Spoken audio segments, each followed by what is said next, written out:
Hello guys, welcome to a new chapter of the Empress Dowager Cixi. This is going to be chapter 23, Fighting to a Bitter End, 1900. After Cixi declared war, the Boxers were given legal status and organized under the command of princes who were sympathetic to them. In the capital they numbered 250,000, with Prince Duan in overall charge.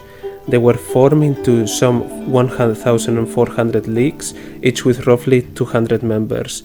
More than 100,000 of them defended the road to Beijing alongside the regular army, against an international force of more than 20,000. The regular army had received Western training and was armed with modern weapons. In their Western-style uniforms, its officers and men had been called secondary heiries by the Boxers, who were now their comrades. Sarah Conger, wife of the American minister, recorded, "The Boxers and soldiers combined made a strong army. The foreigners who have known the Chinese longest and best say that they have never before seen anything like it in their character. The battles at Tianjin were terrific. The Chinese showed courage beyond the imagination of those who know them best. They were determined, fought bravely, and put the foreign armies to a bitter test." The Reverend Arthur H. Smith wrote, "There is no doubt that the Chinese armies fought with a desperation for which nothing in the war with Japan afforded any parallel." Cixi announced her gratitude to the Boxers and rewarded them with silver from the court. She opened warehouses where all weapons from the now updated regular army were stored and had them distributed among the Boxers. Armed with these, which were rather primitive, and with their own even more primitive knives and spears, the Boxers threw themselves against modern technology with fanatical abandonment. One of their adversaries wrote, "Slowly they came on, shouting with their swords and pikes flashing in the sun, merely to be mowed down. Whole ranks at a time by rifle and machine gun fire. Boxers, leaders who believe in their own supernatural prowess, died first." One British soldier described the scene. A well-dressed Boxer leader came impressively down alone towards the bridge of boats in front of the Russian infantry. He waved his shas and went through his ceremony, but of course he was a corpse in a few seconds. Seeing their leader's magic overcome, some Boxers reckoned the foreigners must have mysterious powers and sought to block them by fouling, which was an ancient strategy. They laid out knight's tools and binding cloth from women's feet, the two items that were considered the smelliest, on the battlements of the city walls, hoping vainly that the foreigners would be repelled by their stink. Cixi was too reduced to wild irrationality. She dictated two edicts asking a Buddhist monk who was said to be able to perform miracles through prayer to go to the front and help ward off gunboats. As allied soldiers continued to pour in, it became plain that no magic, rake, or divine intervention would work against them. As they became crucial to the war effort, the Boxers ran wild. They did what they did most naturally, looting and pillaging cities and towns that were at their mercy. The losses in just one affluent street in Tianjin were estimated at tens of millions of taels before the city fell to the invaders. Mobs ransacked people's homes, including those of some grandees. In Beijing, the mansion of the imperial princess, daughter of the late Prince Gong, whom Cixi had adopted as her own, was plundered. Not even the Forbidden City was immune. There, middle-aged princes took to wearing Boxer clothes, a short top, and a red shas around the waist, as they strode around aggressively, jumping and yelling, behaving totally different from their normal selves, as though they were crazy or drunk. Cixi later reminisced, "One of them even quarreled with me, nearly overturning the imperial altar. Even members of the Praetorian Guards, of which one branch was commanded by Prince Duan, joined the Boxers. Word went round that the Boxers intended to enter the Forbidden City and kill pro-Western grandees like Prince Jing and Yonglu. One day, a request was put to Cixi that the servants in the Forbidden City should be sent out to be examined to see if they were secondary heiries. Cixi asked how this might be done and received the answer that, after reciting certain incantations, the Boxers were able to see a cross on the forehead of anyone who had been baptized. Terrified eunuchs and maids begged Cixi to shield them, but she was forced to tell them to go and be examined, for fear that the Boxers might use this as an excuse to raid the Forbidden City. In the event, the Boxers did not make any accusations. They seemed sufficiently gratified by the fact that the Empress Dowager herself had to oblige them. Cixi felt like a paper tiger, as she explained to the viceroys who opposed her handling of events. Suddenly, in a matter of months, there were more than 100,000 Boxers in the capital, from ordinary people to soldiers, princes and grandees. The capital will be plunged into unthinkable peril if I try to use the army to crush them. I have to go along with them and to be treated as their leader, and manage to control them and salvage the situation somehow. Indeed, Cixi's control was less forceful than usual. Right under her nose, tens of thousands of Boxers, together with a Muslim army, were laying siege to the legation quarter. When the war started, they began to attack the quarter. Cixi knew that it would be suicidal to harm more diplomats and handed out no arms to the Boxers there. The fiercely anti-Western Muslim army was placed in just one section of the quarter, and the rest faced the pro-Western Yunglu. The assaults of Yunglu were full of sound and fury but signified very little. Sarah Conker within the legations wrote about the attacks. The blowing of their horns, yells and the firing of their guns are the most frightful noises I have ever heard. And yet, the Chinese often fire high, for which we give thanks. The booming cannon send their shells right at us. They sometimes burst over our heads and sometimes they go beyond, but not a fragment touches us. When the enemy, after many attempts, gets the range to harm us, and a few shells would injure our buildings, then the hands of these Chinese seem to be stayed. Not once have they continued firing to the entire destruction of one of these buildings or walls. How could this be if God did not protect us? His loving arm is around us. The truth was that Cixi had specifically given the cannon to Yunglu, who then had the targeting gauge raised by many centimeters. Later Cixi would say, "If I had really wanted to destroy the legations, they could not possibly still exist." Catherine Cole remarked, after staying in the legation quarter, "When I saw the position of the legation quarter and especially that of the British legation, where all the foreigners finally congregated, I felt convinced that had there not been some restraining force within their own ranks, the Chinese could have wiped out the foreigners in less than a week. Bad fighting on their part could have only averted, for a short space, the inevitable result of the legations. Had there not been some power that was checking on the Chinese, no European would have been left to tell the tale, and this restraint force, I feel confident, came from the Empress Dowager herself." After the siege had grown on for a month, Cixi became worried that those inside might die from a lack of fresh food, and told Yunglu to have fruit and vegetables delivered to the legations. The siege lasted for 55 days, from June 20 to 14th August, when the Allied force occupied Beijing. Of the Westerns in the legation quarter, 68 were killed and 159 wounded. The number of Chinese Christians killed or wounded was not counted. The Boxers, who charged with practically bare hands, suffered thousands of casualties, far more than the foreign enemies who were seemingly in their clutches. Also under siege was the Catholic Cathedral in Beijing, the Beitang, where nearly 4,000 foreign and Chinese Christians had taken refuge. Here Cixi ordered Prince Duan, the leader of the siege, not to use guns or other firearms. Thus, when the Boxers launched attacks with their primitive weapons against a solid edifice with superior arms, they fell in droves. As stocks of food dwindled in the cathedral, raiding parties would sporadically race out to seek new provisions. When Cixi learned of this, she at first gave a verbal order for the troops to put them down, but she changed her mind and her edict read, "If Christian converts fly out, do not harm them, but send troops to protect them." As it happened, many Christians chose death by starvation inside the cathedral rather than fall into the hands of the Boxers. This accounted for the majority of the 400 deaths amongst the besieged. Cixi's ambivalent policies towards the Boxers sent many of them to certain death, while ensuring the survival of most foreigners trapped in China, often among murderous crowds. In some other parts of China, there were cases of missionaries and converts being murdered by officials. The worst atrocities took place in Shaanxi province. Its governor, Zhu Xiang, had been moved there from Shandong province because Cixi regarded him as too pro-Boxer, and there were no Boxers in Shaanxi. Relations between the missions, the Shaanxi authorities, and the population at large had been amicable, but Zhu Xiang brought his hatred for the West with him. Using mainly soldiers, he massacred 178 missionaries and thousands of Chinese converts, often in gruesome ways. One priest, Mer Hammer, was taken from 3 days through the streets of Toto, everybody being at liberty to torture him. All his hair was pulled out and his fingers, nose and ears cut off.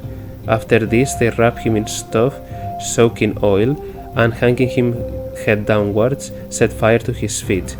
His heart was eaten by two beggars. Belatedly, Cixi put a stop to Zhu Xian's atrocities. She also vetoed a nationwide massacre proposed by some grandees, including the father of her late daughter-in-law, Chongji, the man who had almost certainly told his daughter to starve herself to death after her husband died, and who himself would soon commit suicide, as would the rest of his family when Beijing fell into foreign hands. He and a few others petitioned Cixi for a decree to tell the whole country that every ordinary person is permitted to slay foreigners wherever he sets eyes on them. In this way, they advised, people will feel they can avenge their grievances, which they have long bottled up.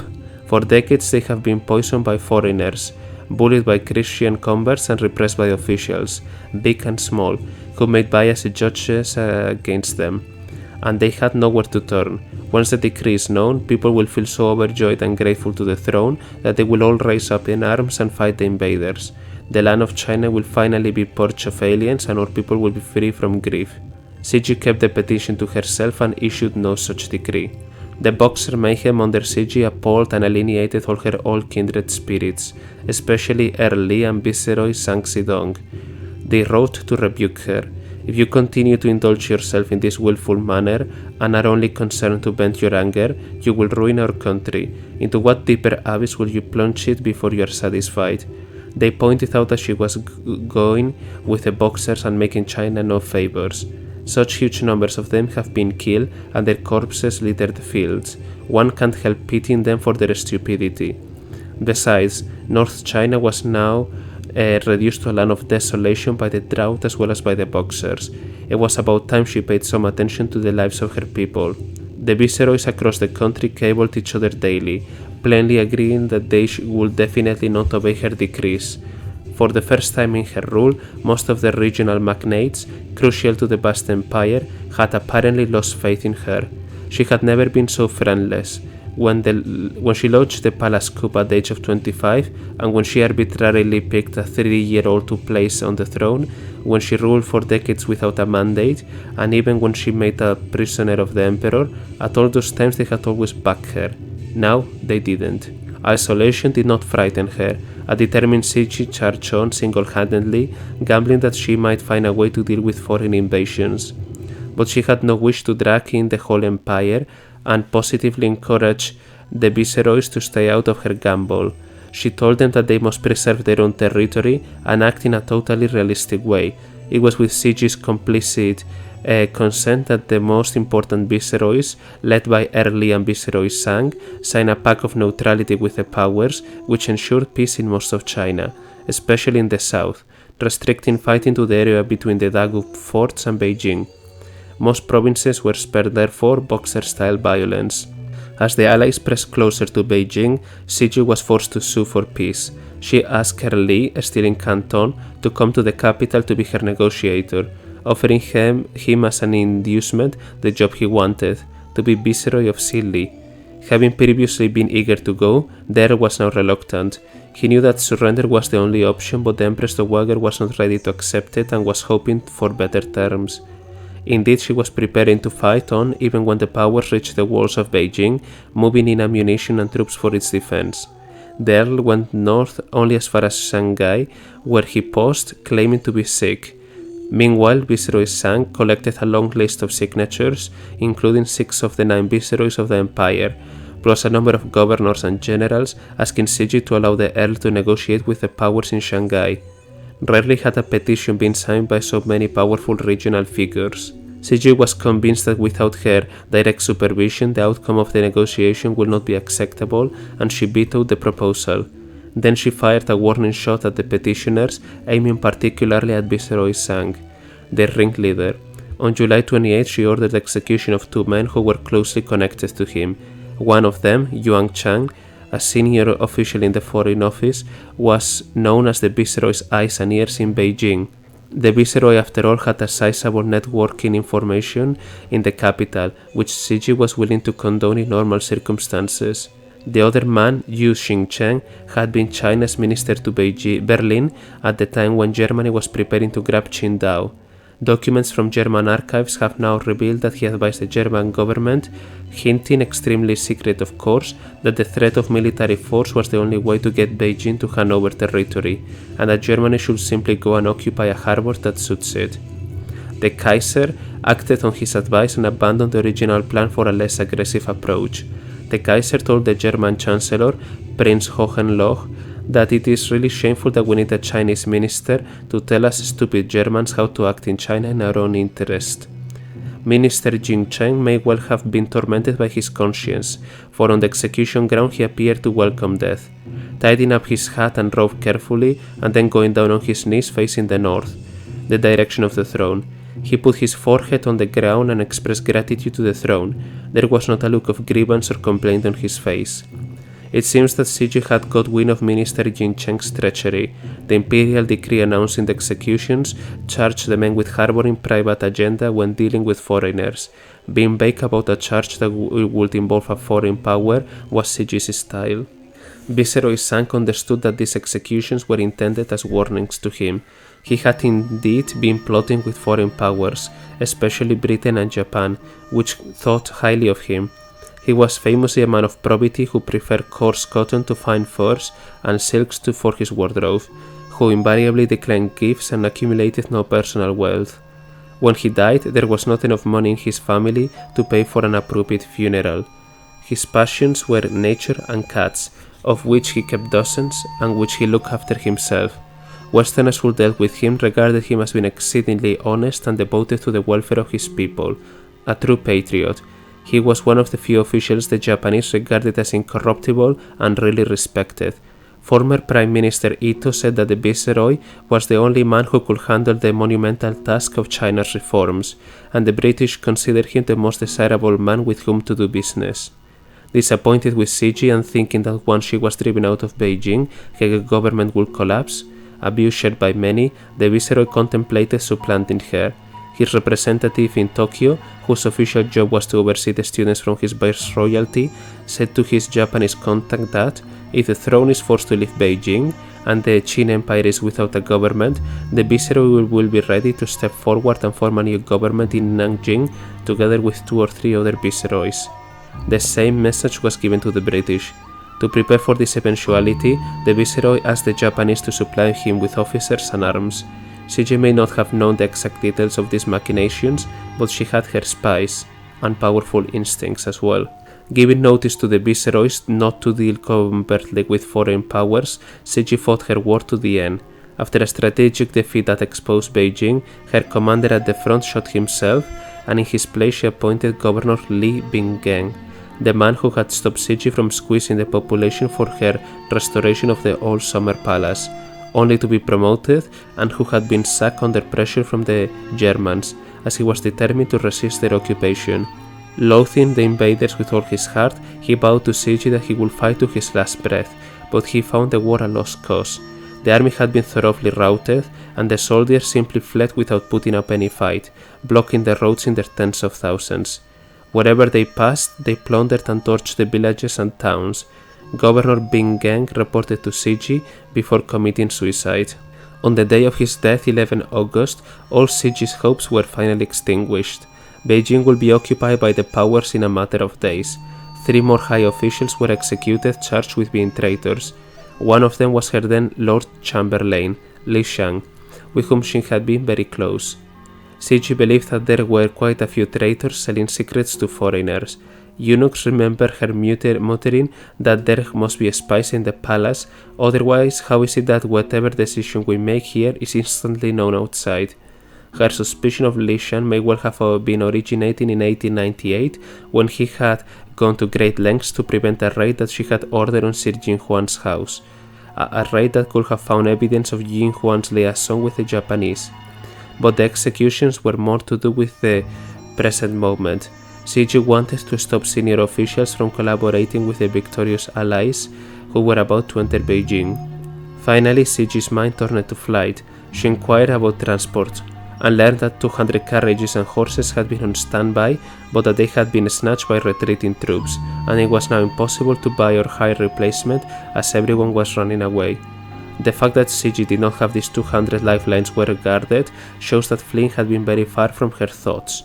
At the news of the loss of the transport, she cited, "Then we will stay," and she stayed. It seems that she was prepared to die right there in the Forbidden City, but at the 11th hour she changed her mind.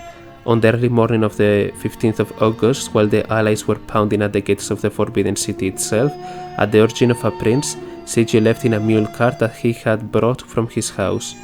As there were only a few mule carts available, most of the court had to be left behind. Cixi took with her Emperor Wangju and Empress Longyu, the heir apparent, and a dozen or so princes and princesses and grandees, as well as the emperor's concubine, Jade.